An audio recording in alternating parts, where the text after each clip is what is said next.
जैसे मैजिक होता है, मैजिक में आपको पता होता है कि इसके पीछे कोई ना कोई ट्रिक है, लेकिन कभी कभी ट्रिक इतनी शानदार होती है कि आप मेस्मराइज्ड हो जाते हैं। आपको लगता है यार ये कैसे हो सकता है, दैट्स ऑलमोस्ट इम्पॉसिबल और दैट इज इम्पॉसिबल। तो जैसे मैजिक का एक कोर नेचर है ना, to create mystery around your everyday events, तो ऐसे ही मेंटलिज्म हो। कैमरा तो बहुत आसान है उसको डिसीव करना, लोगों को लगता है कि कैमरा पे करके दिखा रहा है तो कैसे हो सकता है, बट ये एक मैजिशियन की प्रैक्टिस है, उस सालों की मेहनत है, फिर वो ये चीजें क्रिएट कर पा रहा है। मैजिक में कहते हैं जितना स्मूथ आपका मूव है उतनी हार्ड प्रैक्टिस। कि मैंने एक ब्लैक स्टोन लिया एंड मैंने होस्ट को दिया और बोला think about any problem, fear और फोबिया, एंड देन वो उसके हाथ में है and then we conduct a quick session और वो माइंड से चला गया या वो फील हुआ कुछ सेकंड के लिए रिलीज हुआ। एंड देन अब एक विजुअल ट्रीट देने के लिए, उसको विजुअली स्ट्रॉन्ग बनाने के लिए, when you open your eyes you find कि वो ब्लैक स्टोन पूरी तरह से ट्रांसपेरेंट हो गया। यही चल रहा है मार्केट में ना, लोग ऐसा हवा में राख निकाल के दे देते हैं, पानी के छींटे मारते हैं, कर देते हैं। अब जिसको जिसको फेथ है वो ठीक हो रहा है, जिसको जिसको नहीं है उसके साथ नहीं हो रहा है। तंत्र क्रिया है, घर पे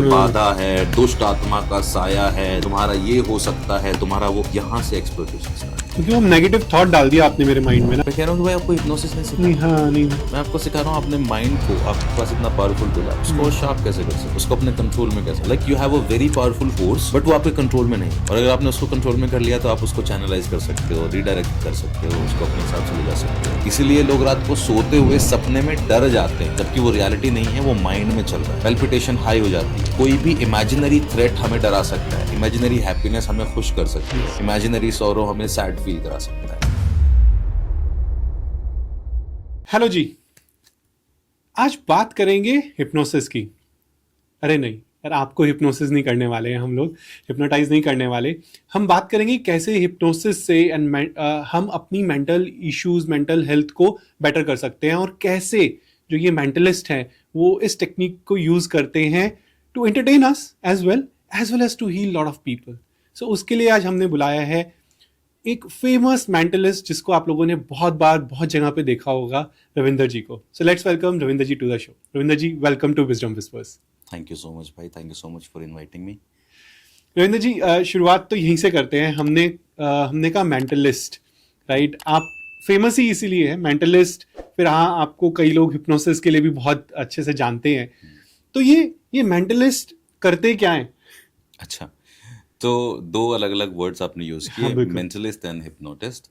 तो मेंटलिस्ट वो होता है जो माइंड रीडिंग इल्यूजन्स क्रिएट करता है। जैसे मैजिक होता है, मैजिक में आपको पता होता है कि इसके पीछे कोई ना कोई ट्रिक है, लेकिन कभी कभी ट्रिक इतनी शानदार होती है कि आप मेस्मराइज्ड हो जाते हैं। आपको लगता है यार ये कैसे हो सकता है, दैट्स ऑलमोस्ट इम्पॉसिबल और दैट इज इम्पॉसिबल।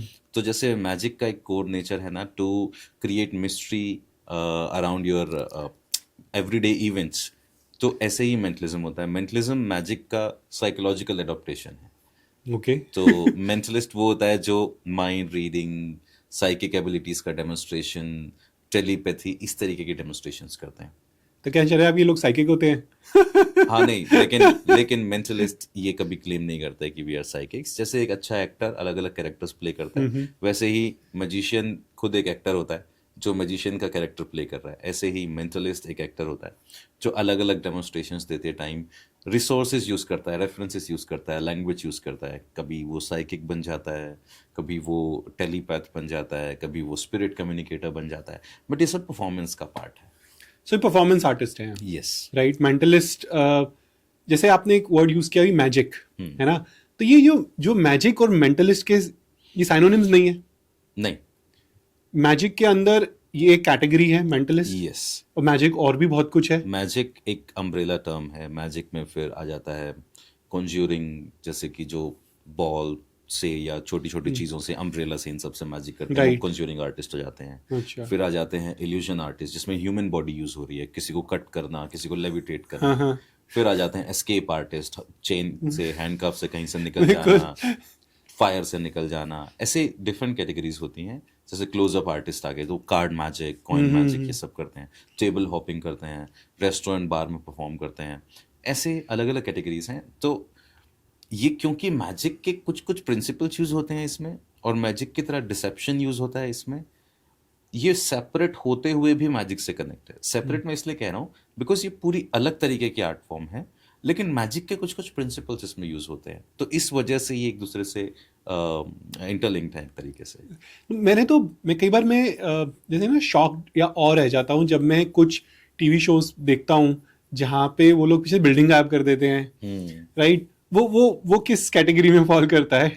अब वो सब चीजें, एक सबसे आसान शब्द है ना मैजिक। हाँ, हम सबसे आसानी से कोई शब्द अगर ढूंढ पाए तो वो मैजिक है। बिल्कुल। अब जब हमें कोई चीज एक्सप्लेन करने में परेशानी होती है, हम कहते हैं यार पता नहीं कुछ तो भी मैजिकल सा है वहां पे। जब कोई चीज बहुत खूबसूरत लगती है मैजिकल बोल देते हैं हम उसको, कोई चीज बहुत डरावनी लगती है हम उसको बहुत ज्यादा ऐसा बोल देते हैं पता नहीं कुछ तो वहां पे ना चमत्कारी चीज हो रही है, बिल्कुल। कुछ मिरेकल हो रहा है वहां पे। या सस्पेंस वे में कहना है तो कहते हैं वहां कुछ बुरी चीजें हो रही है, नेगेटिव स्पिरिट हो रही है।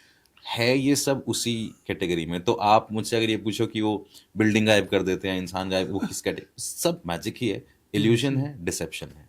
अच्छा, इल्यूजन है। क्योंकि एक यही मेरे को तो यही लगता है यार, क्या मतलब अभी तो थी बिल्डिंग मेरे सामने से, मतलब मुझे नहीं दिख रही है, किसी को नहीं दिख रही है, ऐसा कैसे हो सकता है? लेकिन अगर आपके मैजिक क्या है कि आपके दिमाग में क्रिएट होगा, जो हाँ। भी व्यूअर है उसके दिमाग में एक इम्प्रेशन, एक इल्यूजन क्रिएट होगा। वो रियल वर्ल्ड में हो रहा है या नहीं ये मैटर नहीं करता है। बट कैमरे में भी तो कैप्चर हो गया। Camera is also an I sir. Camera को डिसीव करना ह्यूमन को डिसीव करने से आसान है। अच्छा। कैमरा एक जगह पे फिक्स है। हाँ। मैं एक सिंपल एग्जांपल देता हूँ। कैमरा यहाँ पे फिक्स है और ये देख रहा है, मैंने ऐसे किया, अभी वो कैमरा को दिख रहा है कि वो गायब हो गई, लेकिन आपका व्यू अलग है, कैमरा का व्यू अलग है। तो so my point is, camera तो बहुत आसान है उसको डिसीव करना। ओके। लोगों को लगता है कि कैमरा पे करके दिखा रहा है तो कैसे हो सकता है, बट ये एक मैजिशियन की प्रैक्टिस है, उसकी उसकी सालों की मेहनत है। कितने साल उसने प्रैक्टिस किया, हार्ड वर्क, डेडिकेशन, फिर वो ये चीज़ें क्रिएट कर पा रहा है। देखने में जो इतनी स्मूथ लगती हैं, मैजिक में कहते हैं जितना स्मूथ आपका मूव है उतनी हार्ड प्रैक्टिस आपने की हुई है उसके बिल्कुल पीछे। बिल्कुल। वो पता ही नहीं चलता ना कि कहाँ से कहाँ मूव कहाँ से हुआ, Yes. किस हैंड से किस हैंड में चला गया, आपने यू किया और चीजें चेंज हो गई, सब राइट? बोलते वैसा हैं वैसा। In magic, smooth is slow and slow is fast. बहुत अच्छी टर्म दी है आपने। अच्छा, अब जो सेकंड टर्म थी, नाउ हम सेकंड टर्म पे आते हैं, Hypnosis. हिप्नोसिस पे आते हैं। तो आप यदि उसके बारे में बता सके, और मैं ये समझना चाहता हूँ कि how hypnosis is different from NLP. Okay, तो हिप्नोसिस अपने आप में बिल्कुल डिफरेंट है। जैसे मैजिक में सब इल्यूजन होते हैं, हिप्नोसिस में इल्यूजन नहीं होता है। हिप्नोसिस का मतलब है कि आप जिसको, अच्छा, हिप्नोसिस की अपनी एक टर्मिनोलॉजी है। जिसको हम हिप्नोटाइज करते हैं उसको हम सब्जेक्ट बोलते हैं। सब्जेक्ट का मतलब ये नहीं है कि हम उसको कुछ छोटा समझ रहे हैं, लेकिन क्योंकि जब हिप्नोसिस एक्सपेरिमेंट्स होते थे, साइंटिस्ट जब ये एक्सपेरिमेंट्स कर रहे थे, साइकोलॉजिस्ट कर रहे थे, तो वो टर्मिनोलॉजी ऐसी बन जाती है, सब्जेक्ट ने इतना रिएक्ट किया, सब्जेक्ट ने। राइट। तो जब भी मैं सब्जेक्ट कह रहा हूँ मतलब मैं उसके बारे में बात कर रहा हूँ जिसको हिप्नोटाइज किया जाता है। तो हिप्नोसिस में जब हम किसी को हिप्नोटाइज करते हैं तो हम उसके सबकॉन्शियस माइंड को एक्सेस करते हैं। यही सेम चीज़ एनएलपी भी करती है। अच्छा। एक डिफरेंस है, हिप्नोसिस में हम एक खास स्टेट ढूंढते हैं, अल्फा स्टेट या थीटा स्टेट। अल्फा थीटा क्या होती है? जैसे अभी आप और मैं बात कर रहे हैं, हम पूरी तरह से कॉन्शियस हैं, अवेक हैं, अवेयर हैं। राइट। सो अभी हमारा माइंड बीटा स्टेट में काम कर रहा है, which is like 14 to 21 cycle पे। जैसे ईसीजी ग्राफ में देखते हैं, जैसे ईईजी ग्राफ में देखोगे तो 14 to 21 हर्ट्ज पे हमारा माइंड अभी बात कर रहा है। फिर आती है इससे थोड़ी सी डीपर लेवल, जब हम मेडिटेशन करते हैं, म्यूजिक सुनते हैं, किसी थॉट में खो जाते हैं, बुक पढ़ते हैं, या बस ऐसे ही बैठे हैं और किसी एक पर्टिकुलर पर्सन के बारे में सोच रहे हैं, and for a moment we feel कि we are completely cut off from the external stimuli, हमें पता ही नहीं चल रहा आसपास क्या चल रहा है। तो वो होता है अल्फा स्टेट। फिर इससे और डीपर लेवल आता है, दैट्स योर थीटा लेवल। तो धीरे धीरे हम कॉन्शियसनेस के लेवल को ड्रॉप करते जा रहे हैं और हम एक्सपीरियंस में जाते जा रहे हैं। ओके। माई पॉइंट इज, जैसे अभी आपका हाथ यहाँ पे ऐसे रखा है, put your hand like this. Okay, अभी अपने हाथ को देखिए। Now you are fully conscious and looking at your hand, right? Yes. Now I want you to imagine that your hand is becoming very relaxed. It's very, very heavy. And now when I say the word heavy, you can feel the weight of your hand on your thigh. Say yes if you can do that, yes. right? And when I say that your hand is becoming heavier and heavier and heavier and heavier, आप पूरी तरह से सिर्फ हाथ पे focused हैं। And when I say it's becoming heavier, that it almost feels like sticking onto your thigh. Right. And if it is completely heavy and stuck, there will be a movement जहाँ पे आपको लगेगा that you are trying to separate your hand from your thigh, but it will feel so heavy, so heavy, so heavy that you will find it's difficult for you to lift your hand. Now, when you feel कि ये stuck है, just try to lift your hand. You will find it's more and more sticking, right? तो आपको consciousness को एकदम से वापस लाना पड़ा उस एक्शन की तरफ. हम शुरू कहाँ से हुए थे? Just look at your hand. तो आप बीटा स्टेट में हो, अभी आप अपने हाथ को देख रहे हो. मैं धीरे धीरे आपको एक एक्सपीरियंशियल स्टेट में ले गया. हाथ का वेट फील करो, थाई पे इसका वेट फील करो, टेक्सचर फील करो. तो अल्फा से धीरे धीरे मैं आपको एक्सपीरियंस स्टेट में लेके जा रहा हूँ. That's your through your imagination. That's your alpha, sorry beta से धीरे धीरे अल्फा में लेके जा रहा हूँ थ्रू इमेजिनेशन. अब यही स्टेट जब और डीपर हो जाती है, थीटा स्टेट में बदल जाती है. Okay. और डीपर हो जाती है तो डेल्टा स्टेट, जहाँ पे आप सो जाते हो. तो हमारा जो एरिया होता है जहाँ हमें काम करना है, जो पर्टिकुलर जिसको हम हिप्नो आइडियल स्टेट बोलते हैं, वो होती है अल्फा एंड थीटा. तो हिप्नोसिस का क्यों ले जाना है वहाँ पे एक्सपीरियंसेस बढ़ जाएंगे. आप उसको जो फील करने के लिए बोल रहे हो वो उसको फील हो रहा है. आप उसको जो इमेजिन करने के लिए बोल रहे हो वो इमेजिन कर पा रहा है. और ऐसा करने से होगा ये कि जो स्टेट वो बाहर क्रिएट नहीं कर पा रहा, अगर वो अंदर क्रिएट हो गई तो माइंड उसको स्ट्रांगली अडॉप्ट कर लेगा और धीरे धीरे ट्रांसफॉर्मेशन आने लगेगी. क्योंकि हमारा माइंड, ये सब एक बहुत ही पॉपुलर फैक्ट है कि इमेजिनेशन और रियलिटी में फर्क नहीं जानता. नहीं. हाँ. इसीलिए लोग रात को सोते हुए सपने में डर जाते हैं. हाँ. जबकि वो रियलिटी नहीं है, वो माइंड में चल रहा है. राइट. पैल्पिटेशन हाई हो जाती है. राइट. कोई भी इमेजिनरी थ्रेट हमें डरा सकता है, इमेजिनरी हैप्पीनेस हमें खुश कर सकती है, इमेजिनरी सॉरो हमें सैड फील करा सकता है, just by thinking about it. Right. तो हमारा माइंड को उस स्टेट में ले जाना जहां एक्सपीरियंसेस बढ़ जाए, इस प्रोसेस को कहते हैं हिप्नोसिस. और ले जाना क्यों है? क्योंकि जो हम वहां ट्रांसफॉर्मेशन लाना चाहते हैं वो बाहर से नहीं आ पा रही, अंदर से क्रिएट करेंगे, बाहर अपने आप आने लगेगी. Okay. Your second question was ये एनएलपी से कैसे Yes. अलग है? ओके. एनएलपी का मैं I don't know, people should accept it openly. NLP hypnosis का ही एक पार्ट है.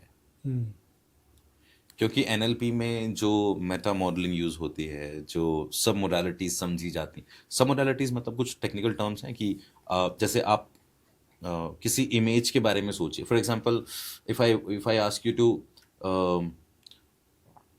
आई ask you to think of something या थिंक ऑफ एनी प्लेस जहां आप घूमने गए, तो जैसे आप वहां पहुंचेंगे, आपका माइंड जब वहां पहुंचेगा, फिजिकली नहीं, इमेजिनरी वर्ल्ड में, तो आप पांचों सेंसेस से इन्वॉल्व होंगे वहां पे. आपको वो विजन दिखाई देगा, आपको वहां क्या सुनाई दे रहा था वो सुनाई देगा, आपने वहां क्या खाया था या कैसी फ्रेग्रेंस थी, कैसी स्मेल थी, वहां कैसी हवा थी, वो स्मेल होगी. Like if I ask you to think about a place in Singapore जहां बहुत फ्रीक्वेंटली जाते रहते थे या आप वहां से ऑपरेट कर रहे थे, राइट. तो आपको वहाँ की ट्रैफिक की आवाज़ें, वहाँ की स्मेल, वहाँ की हवा, वहाँ का व्यू, वहाँ का सेंसरी एक्सपीरियंस, सब कुछ याद है. ये आपके किसी भी इंसिडेंट से जोड़ने और तोड़ने में आपकी सब मोडालिटीज का हाथ होता है. ओके. जिस इंसिडेंट में आपकी मैक्सिमम सेंसेस इन्वॉल्व हैं, वो इंसिडेंट प्रोमिनेंटली आपकी बॉडी में स्टोर रहेगा. ओके.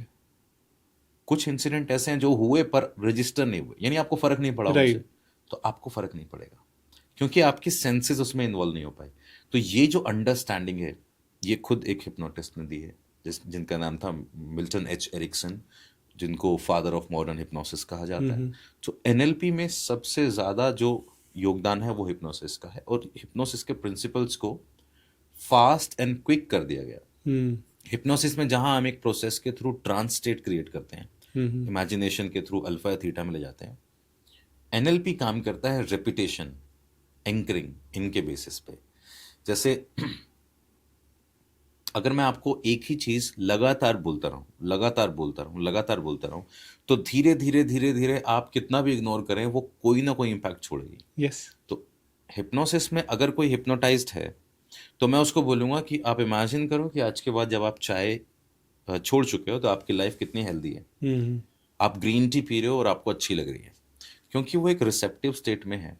तो वो हो सकता है एक ही सेशन में रिजल्ट आ जाए.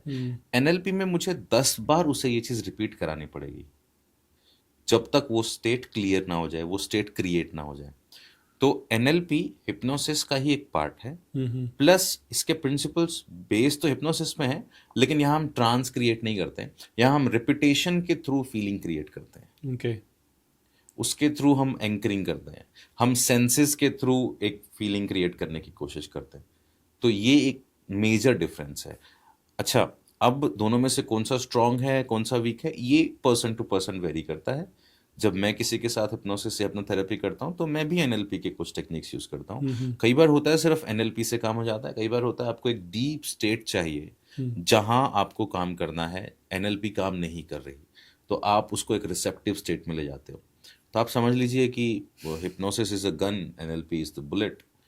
दोनों प्रॉपर अगर हैं तो आप सही तरीके से फायर कर सकते हो। रविंद्र भाई, आपने एक बहुत अच्छी बात करी अभी आपने कि इससे हम कुछ चीज़ें ठीक कर सकते हैं। तो क्या आप भी बहुत काम कर रहे हैं जहाँ पे आप लोगों की हेल्प करते हैं? हाँ, it's almost more than a decade now मैं as a hypnotherapist I have been working with people.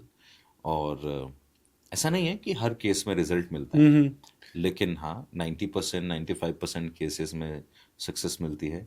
ये डिपेंड करता है कि वो प्रॉपर हिप्नोथेरेपी पे ही ठीक होने वाला केस है। जैसे फॉर एग्जांपल अगर मेरे पास कोई एंजाइटी डिसऑर्डर के लिए आता है और वो अगर मेडिसिन पे है, तो ऐसा नहीं है कि मैं बहुत नॉलेज हो गई है तो मैं बोलूँगा अरे तुम्हारी दवाई छुड़वा दूंगा अभी ये हो जाएगा वो। नहीं, जो उसका ट्रीटमेंट चल रहा है उसके साथ हिप्नोसिस एक सपोर्ट हीलिंग हो सकता है।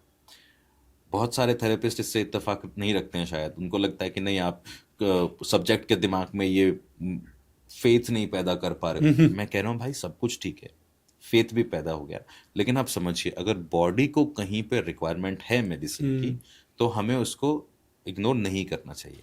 तो hypnotherapy as a support healing मैं यूज़ करता हूँ 90% केसेस में। उसके बाद मेडिसिन बंद भी हो जाती हैं, लोग ठीक भी हो जाते हैं, लेकिन कुछ कुछ चीज़ें ऐसी हैं जो समझनी चाहिए हिप्नोथेरेपी यूज़ करते टाइम कि आप ये किसी भी तरीके से, चाहे वो एनएलपी हो चाहे हिप्नोसिस, कोई भी ऑल्टरनेट हीलिंग हो, ये ऑल्टरनेट हीलिंग्स हैं। ये मेन स्ट्रीम थेरेपी होते हुए भी ऑल्टरनेट हीलिंग है, क्योंकि अभी मेडिकल साइंस उसको उतना अच्छे से एक्सेप्ट नहीं करता है, स्पेशली इंडिया में। वर्ल्ड वाइड बहुत पॉपुलर है, अगर आप सर्टिफाइड हिप्नोथेरेपिस्ट हैं तो आप अच्छा खासा काम कर सकते हैं। मैं खुद सिखाता भी हूँ, सर्टिफिकेशन कोर्सेज भी होते हैं। तो यस, पिछले 10-12 सालों से I have been using hypnosis, I have been teaching, I have been healing people. So जैसे जैसे आजकल बहुत फेमस है चीज़ें, मेडिटेशन, अफर्मेशन, राइट, मैनिफेस्टेशन। तो मतलब ये सब चीज़ें मेरे हिसाब से आपका बिलीफ सिस्टम पॉजिटिव एनर्जी की तरफ जा रहा है, तो ये सब चीज़ें आपकी ऑटोमेटिकली हो जाती है। मेडिटेशन क्या है कि जैसे आपने कहा कि मैं मेडिटेट करते हुए मैं बिलीव कर रहा हूँ और मैं ये फील कर रहा हूँ कि मैं एक गार्डन में बैठा हूँ और गार्डन की ठंडी हवा चल रही है, खुशबू आ रही है, तो वो भी तो सेम ही चीज है। That's it. मैनिफेस्टेशन में जब आप अपनी सेंसेस को यूज कर रहे हो, उसको इनकॉर्पोरेट कर रहे हो, आप हिप्नोटाइज ही कर रहे हो खुद को। देखिए टर्म क्या है हिप्नोसिस, हिप्नो मतलब ग्रीक माइथोलॉजी में गॉड ऑफ स्लीप को कहा जाता है हिप्नोस, तो ये टर्म वहां से लिए। Sleep like state, you don't fall sleep. जब किसी को स्लीप बोला जाता है, हिप्नोटाइज किया जाता है, वो सोता नहीं है, वो एक स्लीप लाइक स्टेट होती है। कौन सी स्टेट है वो? कॉन्शियस माइंड शांत है, जो सजेशन अंदर आ रहे हैं सिर्फ उनको सुन रहा है, और सबकॉन्शियसली वो सारी चीज़ें एक्सेप्ट की जा रही हैं और इमेजिनेशन के थ्रू एक फीलिंग क्रिएट की जा रही है। बेसिकली वो रेस्टिंग पोजीशन है, रेस्टिंग सिचुएशन है, जहाँ पे आप कहते नहीं शांत दिमाग से मेरी बात को सुन, तेरे को सोल्यूशन मिल जाएगा। राइट। क्योंकि हम खुली आंखों से शांत नहीं रह पाते। बिल्कुल। तो सब्जेक्ट को ना धीरे धीरे एक रिसेप्टिव मोड पे ले जाया जाता है, छोटे छोटे एक्सपेरिमेंट्स के जरिए।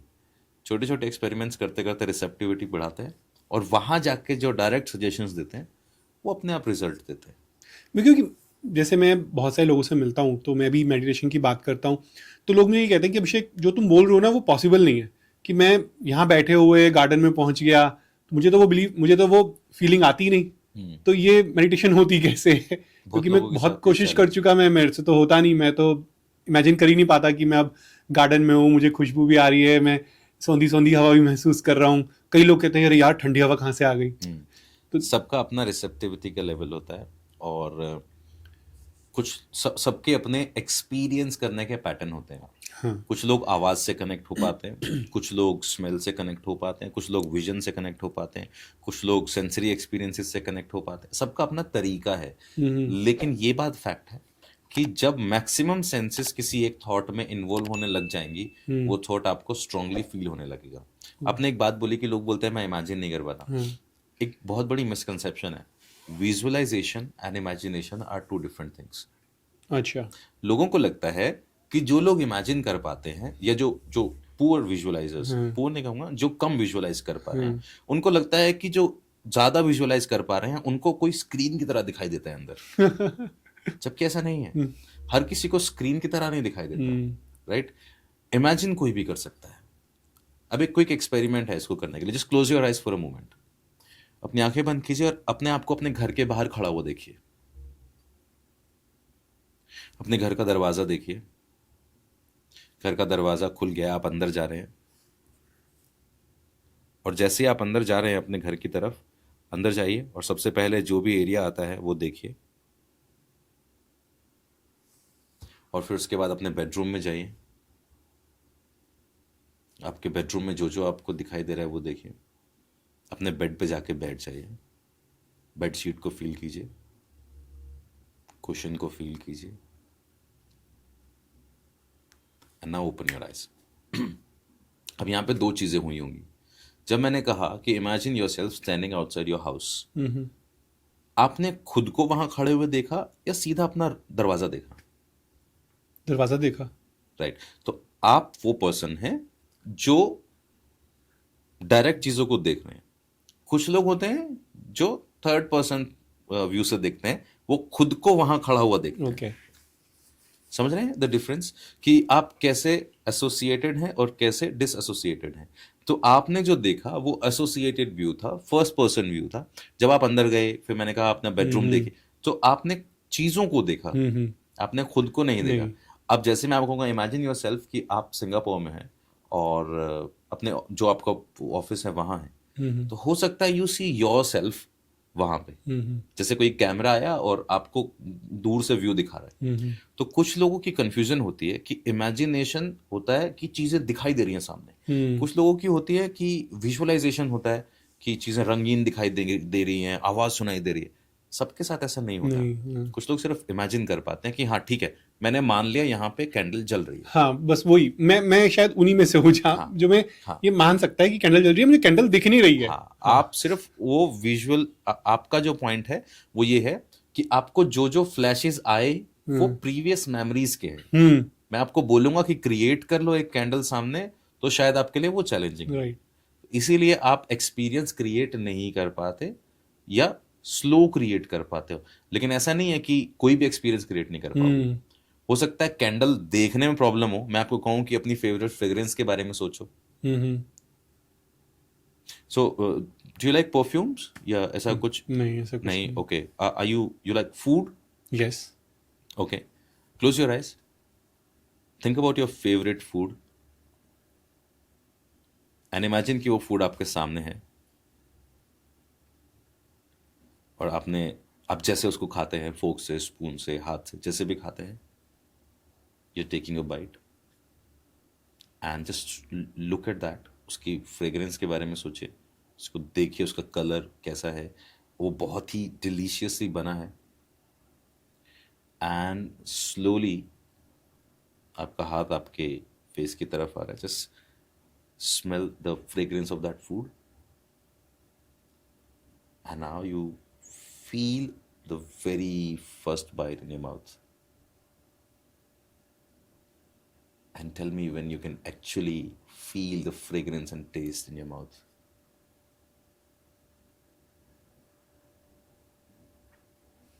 So that means आपके लिए चैलेंजिंग है विजुअलाइज करना। तो अगर हम आपके साथ काम करना चाहेंगे तो NLP will work for you, क्योंकि आपको मुझे लगातार रिपीटेडली रिपीट करा के हैमरिंग कर करके एक थॉट को क्रिएट करना होगा। It's more like physical conditioning, hypnosis is more like emotional and mental conditioning. तो क्या जैसे आजकल लोगों को बहुत चैलेंजेस होते हैं इन टर्म्स ऑफ फोकस करने के लिए, in terms of mental stress होता है, तो क्या इसके जो मेंटलिस्ट एज अ कोर्सेज होते हैं, क्या वो उनको हेल्प कर सकते हैं?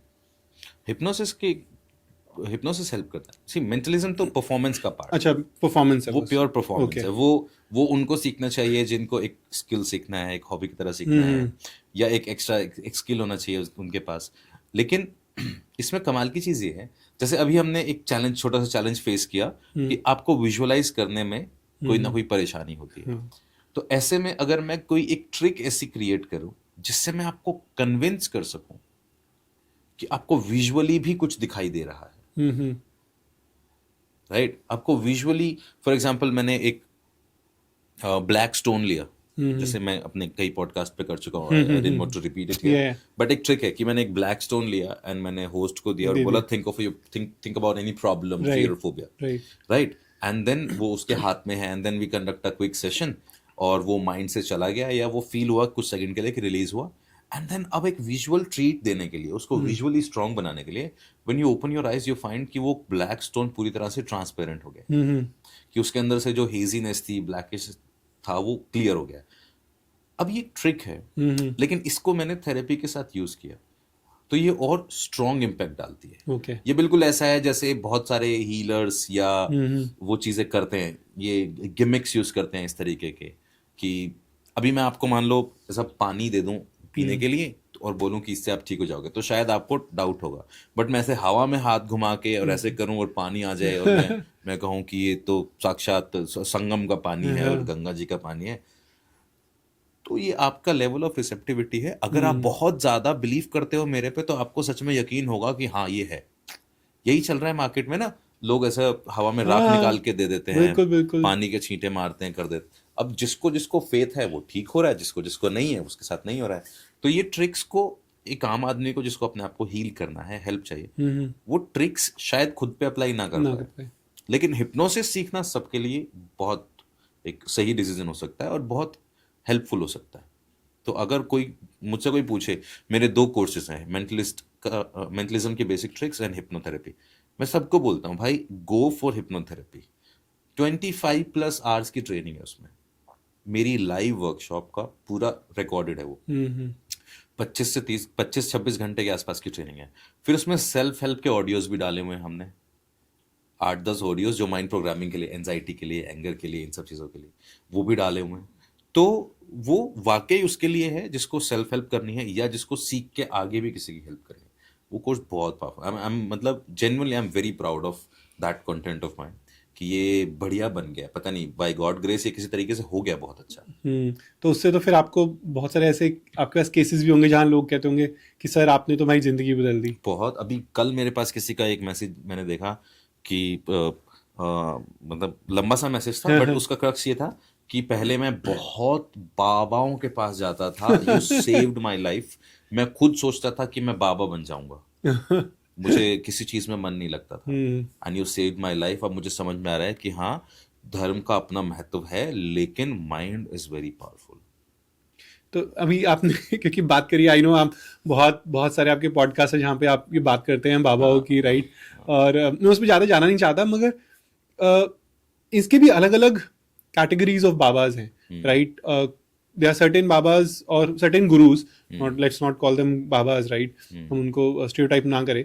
सर्टेन गुरुज जो कि आपको मेडिटेशन के थ्रू आपको हेल्प करते हैं, right? And they give you the same ज्ञान which is there, but you need someone जो आपको दे रहा, राइट? एक तो वो कैटेगरी है। सेकंड कैटेगरी जो आपको डरा के कहते हैं नहीं ऐसा नहीं करोगे तो ऐसा हो जाएगा, और देखो मैं तुमको राख देता हूँ, जैसे आपने कहा कि वो भी एक ट्रिक है, मैजिक ट्रिक है, उन्होंने दे दिया तो वो बिलीफ हो गया। तो ये बिलीफ सिस्टम को हिट कर रहा है और कुछ नहीं कर रहा। एग्जैक्टली यही हो रहा है, एग्जैक्टली यही हो रहा है।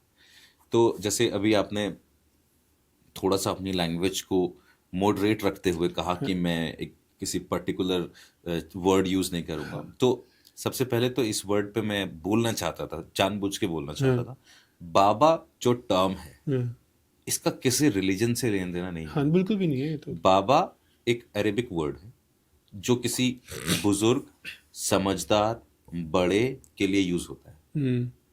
तो ये जितने भी लोग आजकल झगड़ा कर रहे हैं कि तुम बाबाओं के खिलाफ क्यों बोलते हो, बाबा तो आप बिहार में चले जाइए, दादा को भी बाबा बोलते हैं, हमारे भी बोलते बाबा, तो बाबा बोलते हैं। आप मुल्तान में चले जाइए, ताऊ को या बड़े भाई को उनको बाबा बुलाते हैं, राइट? तो मैं जो कहना चाह रहा हूँ ये कि मैं या आप या हर वो इंसान जो रिलीजन के बारे में बात कर रहा है और उसमें फैले हुए बुराइयों के बारे में बात कर रहा है, वो किसी स्पेसिफिक रिलीजन को टारगेट नहीं कर रहा है। अब लेकिन चैलेंज ये है कि जानबूझ के ऐसा बोलना पड़ता है, बाबा, थेरेपिस्ट, हीलर, एनर्जी हीलर, ये वो। मैं कह रहा हूं जो आप कह रहे हो कि यस, वो लोग जब ट्रिक करते हैं तो आपका फेथ उन पे आ जाता है। अब जैसे आप मेरे पास आए, ठीक है, और आपने कहा कि मान लेते हैं यहाँ पे 100 लोग बैठे हैं, आप मेरे पास आए, आके बैठे, और मैंने आपको देखते ही लिखना शुरू किया।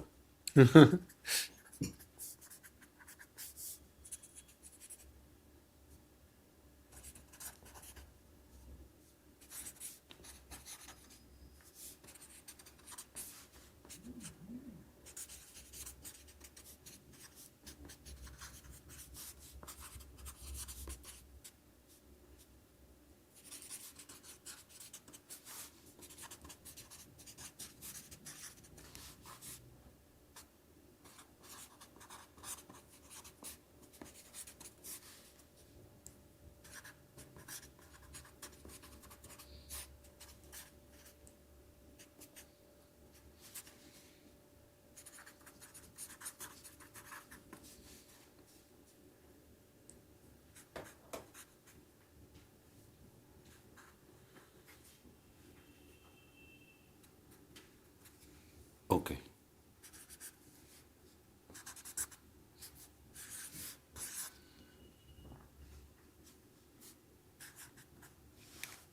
क्यूरोसिटी बढ़ गई है। ओके। जैसे नाम तो मुझे आपका पता ही है, हाँ जी। क्योंकि हम पॉडकास्ट कर, लेकिन मैंने यहाँ पे आपके बारे में 2 चीजें लिखी जो आपको मतलब जो देयर इज नो वे कि मुझे पता हो सकता, राइट। अगर मैं आपसे पूछूं कि आप नियर फ्यूचर में कुछ ऐसा है, ये मैंने रख दिया, हाँ, अब जैसे लोग क्लेम करते हैं ये पर्चा मैंने बना के आपका रख दिया यहाँ पे, मैं इसको अब चेंज नहीं कर सकता, मेरे हाथ में कोई पेन नहीं, हाँ right, and on swear of God जो भी आप सोच रहे हैं आपने मुझे नहीं बताया, हाँ हाँ, देयर इज नो वे कि हमारे इस बारे में बात है कि भाई ऐसा कर लेंगे, वैसा नहीं कर नहीं, लेंगे, बिल्कुल भी नहीं। राइट।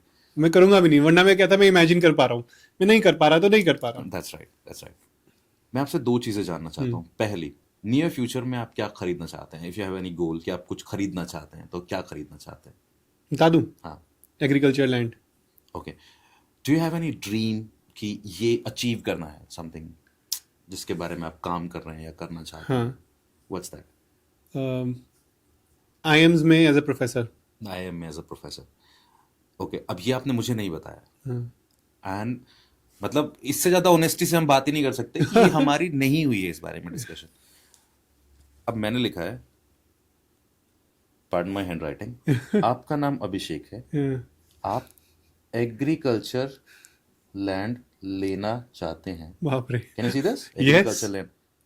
भविष्य में IIM प्रोफेसर होना चाहते हैं। This is amazing. राइट। अब वहां 500 लोग बैठे हैं, आप आए मेरे पास, आपने आके मेरे पैर वैर छुए। अच्छा, मैंने कपड़े भी वैसे पहने हैं, मैं ऊंचे सिंहासन पे बैठा हूं, एक तो भगवान का चोला पहन लिया मैंने, जबकि इसका किसी रिलीजन से लेना देना नहीं है, लेकिन समहाउ ठीक है, देश में माहौल ऐसा चल रहा है कि एक रंग किसी स्पेसिफिक रिलीजन का हो सकता है। मैंने वो पहन लिया। अब मेरे सामने एक जन आप आके बैठे और मैंने आपको देखा और आपके बारे में ये 2 बातें बता दी। अब आपका फेथ ऑलरेडी मेरे ऊपर है, भयंकर है। अब मैं आपको पता है क्या बताऊंगा? मैं आपको कहूंगा ऐसा है, रोहतक में मेरा धाम है, मतलब मेरा नहीं, हाँ हाँ, सो एंड सो धाम है, वहां पे आपको 15 दिन में 1 बार आना है, 5 बार आना है, 5 अमावस्याएं करो, 11 ये करो, 3 रामायण के पाठ करो, 2 वो करो, 3, ये सारी चीजें आपको भगवान से जोड़ तो रही हैं। लोग कहेंगे कि मैं आपको भगवान से जोड़ रहा हूं, ये आपका अपना फेथ है, yes. ये आपके और भगवान के बीच की बात है, ठीक है। आपको अगर भगवान ने देना है, आपका अगर होना है, तो भगवान कर रहे हैं आपके लिए, आपको किसी मिडिल मैन की जरूरत नहीं है। मुझे इन मिडिल मैन से या किसी एक समझदार आदमी को एक मिडिल मैन से प्रॉब्लम तब होनी चाहिए, बिल्कुल होनी चाहिए, क्योंकि धर्म की रक्षा करना आपका काम है। आपको प्रॉब्लम होनी चाहिए क्योंकि जब एक मिडिल मैन जो सक्षम नहीं है ये करने के और ये दावा करता है कि मुझे तो ऊपर से आदेश आता है या पवित्र आत्मा मेरे हाथ में से होके दुष्ट आत्मा को ये कर रही है या पवित्र आत्मा मेरे कान में बोल रही है या ऐसा वैसा जो भी है, ये गलत है। आप एक इंसान को जो अयोग्य है या पता नहीं योग्य भी हो सकता है, आप उसी को भगवान मान रहे हो, फिर वो आपको यूज कर रहे हैं, एक्सप्लॉइट कर रहे हैं, पैसा ठगा जा रहा है, लूटा जा रहा है। अब लोग कहेंगे कि जैसे मेरे पोस्ट पे कई बार लोग कमेंट कर देते हैं, तुम्हें क्या प्रॉब्लम है, वो वो लोगों को धर्म से जोड़ रहे हैं। भाई मुझे प्रॉब्लम नहीं है कि वो लोगों को धर्म से जोड़ रहे हैं, प्रॉब्लम ये है कि धर्म से जोड़ने के पैसे ले रहे हैं वो, और एक गरीब आदमी इसमें फंस रहा है।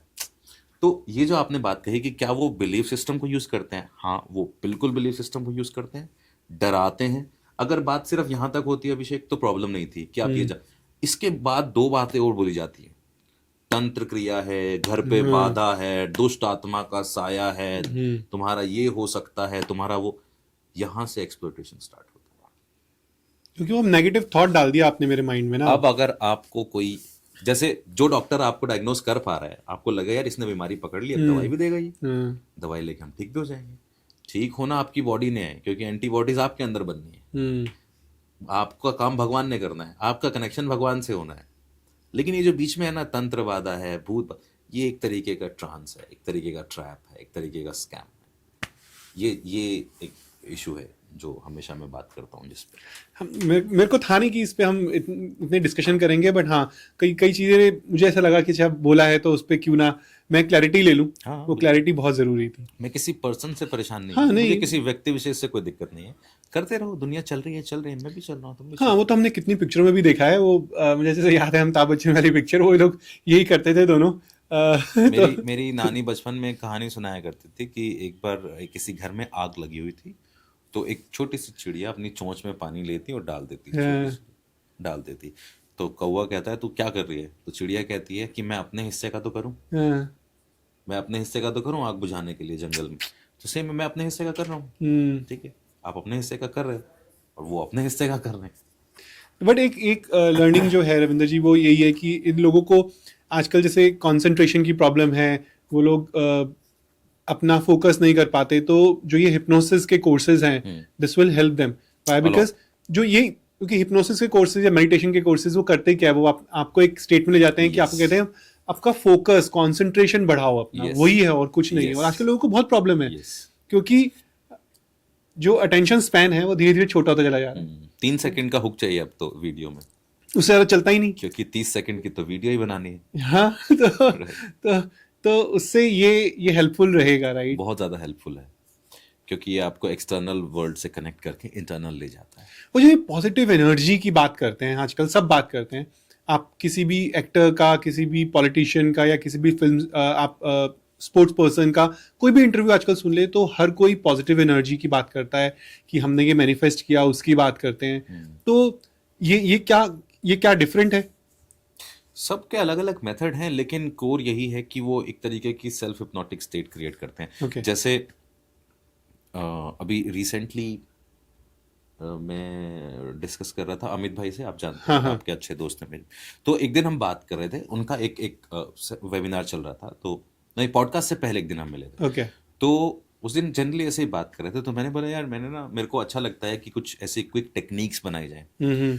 तो मैंने बोला मैंने मैनिफेस्टेशन का एक ऐसा फॉर्मूला एक ऐसा तैयार किया, तो हमने डिस्कस किया। तो उन्होंने बोला यार सबसे सरल तरीका जो है वो ये है कि जो भी आप मैनिफेस्ट करना चाहते हो, जैसे अगर गाड़ी खरीदना चाहते हो, उन्होंने एग्जांपल दिया, गाड़ी खरीदना चाहते हो तो क्या आप खुद को उस गाड़ी के अंदर बैठा हुआ देख पा रहे हो?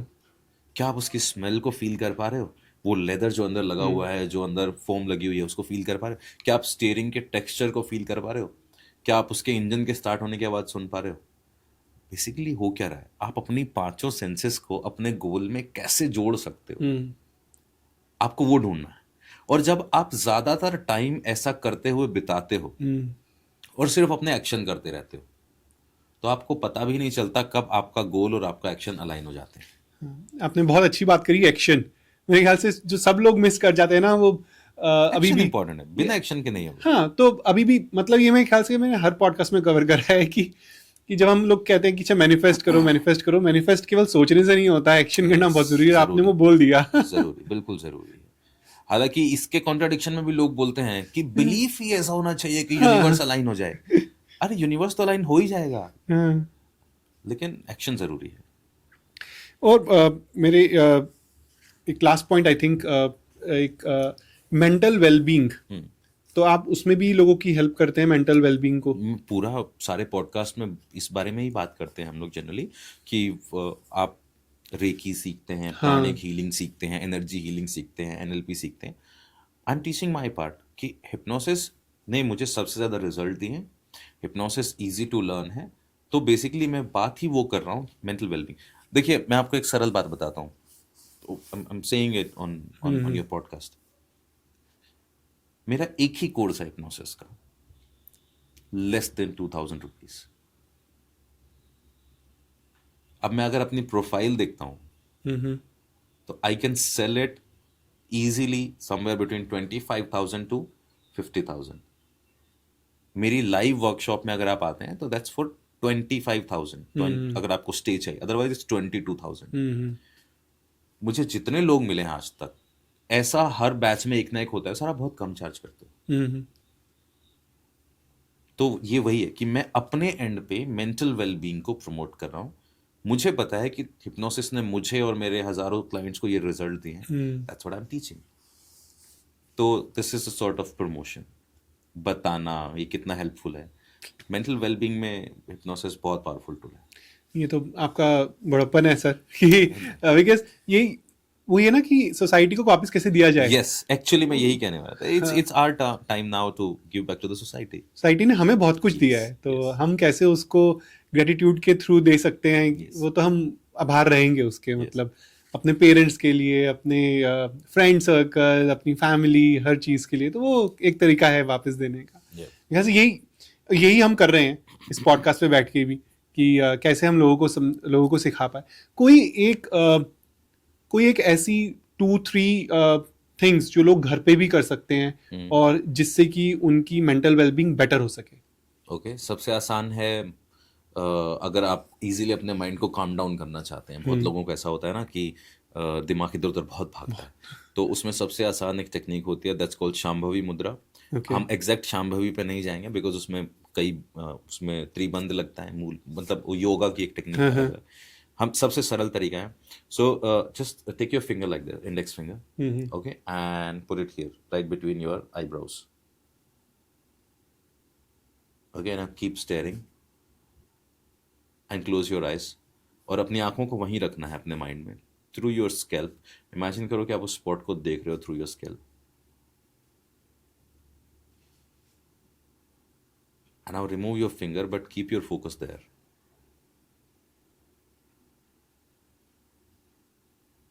And now जैसे जैसे आप उसको देख रहे हो, अपना ध्यान सिर्फ अपनी ब्रीदिंग पे रखना है।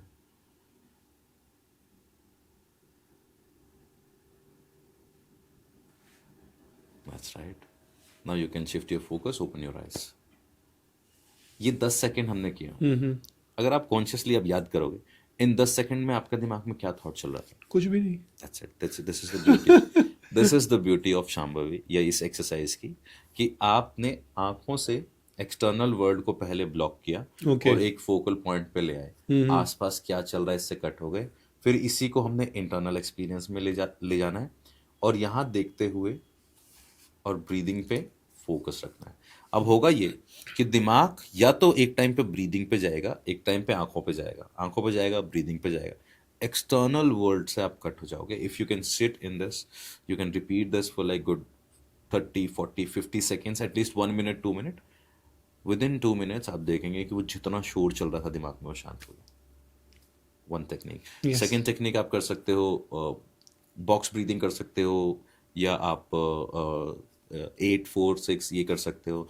मतलब 8 सेकंड के लिए इनहेल करना है, 4 सेकंड के लिए इनहेल करना है, 8 सेकंड के लिए वेट करना है, एंड 6 सेकंड के लिए एक्सहेल करना है। ऐसे you can count 1, 2, 3, 4 and now hold it for like good 5, 7 seconds and now release it। Exhale लंबा करना है,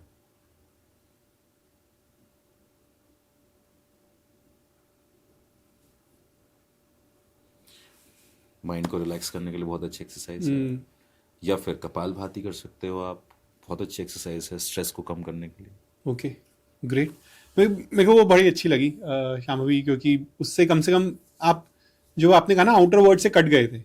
कई बार होता है कि यार दिमाग में इतनी सारी चीज़ें चल रही हैं, मैं कॉन्सेंट्रेट नहीं कर पा रहा क्योंकि इतनी सारी चीज़ें चल रही हैं कि अच्छा वो भी है, अच्छा वो भी है। तो वो एक मतलब we at least most of us can try it at home very easy. और ब्रीदिंग तो मुझे लगता है कि ये तो एक, जैसे हम कहते हैं ना कोई भी चीज़ टेक्निकल कोई टेक्नोलॉजी है वो खराब कुछ काम ना कर रही हो तो उसको रीस्टार्ट कर लो। हाँ, तो breathing is like that, mental restart है। अच्छा देखिए क्या है ना, आपने कभी नोटिस किया कि मैक्सिमम मेडिटेशन ब्रीदिंग से स्टार्ट या ब्रीदिंग पे क्यों होते हैं? उसका रीजन है, उसका रीजन ये है कि ब्रीदिंग हमेशा प्रेजेंट में होती है। You can not breathe in past, you can not breathe in future, right? So your mind always needs something. ऐसा समझिए कि आपका माइंड एक अलर्ट सिक्योरिटी गार्ड है, उसको हर चीज पे नजर रखनी है आपकी वेलबींग के लिए। तो उसको ये भी चिंता होगी कि रूम का टेम्परेचर कैसा है, बाहर कोई आवाज। जिसका माइंड जितना हाइपर एक्टिव है वो उतना ज्यादा उसके सर्वाइवल की चिंता कर रहा है। या जो अंदर से जितना थ्रेटेंड फील करता है उसका माइंड उतना सर्वाइवल मोड पे रहता है। धीरे धीरे करना क्या होता है, माइंड को सर्वाइवल मोड से रेस्ट एंड डाइजेस्ट मोड पे लेके आना होता है। फाइट एंड फ्लाइट से रेस्ट एंड डाइजेस्ट पे लेके आना होता है। तो जब आप ब्रीदिंग करते हो तो माइंड उसी पे फोकस्ड रहता है। मतलब आपका सिक्योरिटी गार्ड प्रेजेंट टेंस में एक एक्शन को देख रहा है, अंदर आप एक्सपीरियंस क्रिएट करते हो रिलैक्सेशन का। तो दोनों फायदे एक साथ होते हैं। ब्रीदिंग से ऑक्सीजनेशन हो जाती है बॉडी की, आप रीस्टार्ट हो जाते हो, रिलैक्स हो जाते हो, और फोकस भी आपका स्टे रहता है वहाँ पे। रविंद्र जी कमाल कर दिया। मतलब कुछ ये तो मेरे लिए भी बहुत अमेजिंग थी, जैसे जो आपने जो मैंने सोचा था वो आपने लिख के मुझे बता दिया। तो वही है कि वो मेरे बिलीफ सिस्टम को हिट कर जाएगा कि अच्छा हाँ सामने वाले को बहुत कुछ पता है और मुझसे बहुत ज़्यादा पता है, तो मैं उस पर बिलीव करूँ, राइट? और जो टेक्निक्स है अमेजिंग अमेजिंग। रविंद्र जी बहुत बहुत शुक्रिया आपको ये सब चीज़ हमें बताने के लिए। एंड इससे एटलीस्ट मुझे ये लगता है जिन लोगों को कंसंट्रेशन या अपने फोकस में प्रॉब्लम होती है वो जरूर ऐसा कोर्स करें आपका। And it's not very costly, तो उनसे लाइफ लॉन्ग उनको हेल्प होगी।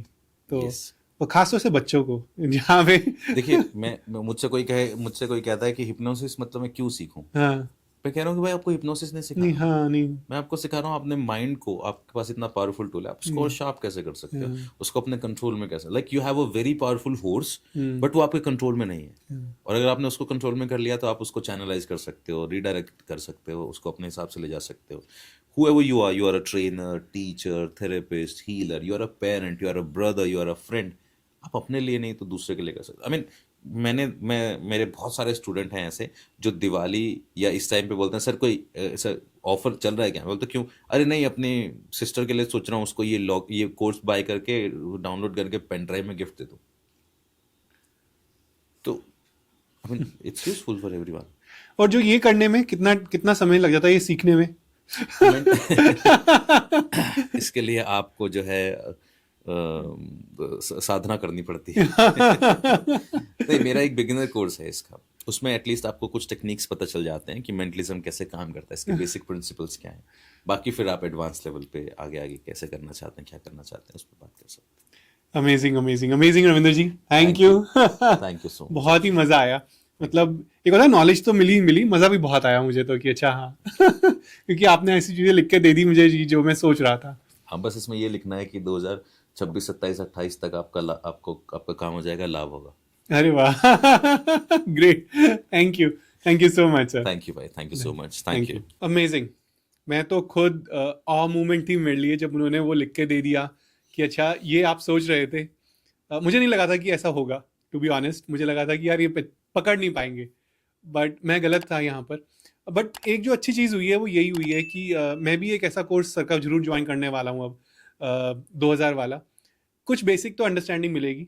आप लोगों को भी ऐसा लगता है कि आपका फोकस, कंसंट्रेशन या मेडिटेशन के लिए अपने माइंड को समझना बहुत ज़रूरी है, तो प्लीज़ ज्वाइन करें ऐसा कोई भी कोर्स। मैं ज़रूरी नहीं कहूँगा कि रविंद्र सर का ज्वाइन करें, किसी का भी कोर्स ज्वाइन करें और अपना मेंटल वेलबींग पर काम करें। सो अगले हफ्ते फिर मिलेंगे एक नए गेस्ट के साथ, कुछ और मज़ेदार बातें करेंगे। Thank you.